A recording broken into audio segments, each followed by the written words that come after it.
idenë që i kisha dhe më thonë atë ko, ata ma aprovojshin. Edhe në anën tjetër unë e realizojsha, po i thëmë 99.9% me dashni.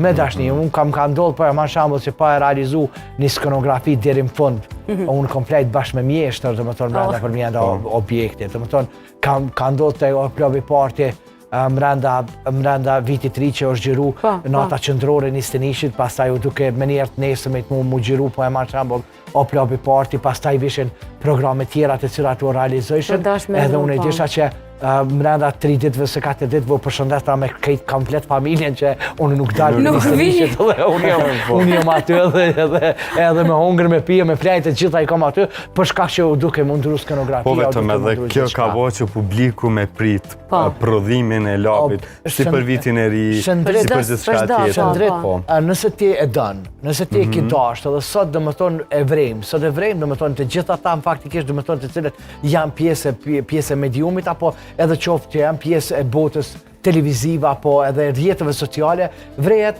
publiku i dënë ata njerëz që cilët fakt e vrejnë që ka dashni. Ka dashni edhe ka vullnet edhe ka e bën me shpirë që ta. Edhe gjithmonë e kanë vrejt edhe gjithmonë kanë ecë edhe gjithmonë e kanë pas një prioritet. A është kjo një arsye që sot dështojnë shumica e nismave, programeve? Që si janë njerëz të durën po se po? Mungon ai zeli, pasioni. Ndëgjam, unë po e thëmë si ju dytë sot. Po ta kishit marrë me eufori fillimin, edhe nuk i kishit qu deri të mbarimi, po veç fillimin edhe hajtë për e bojmë. Po në fakt dhe më tonë, kër e merë edhe fillimin edhe e mendon se qka ka me pas edhe mbarimi, a i di që ka me pas sukses. Por ti nëse vjen me një havë e bën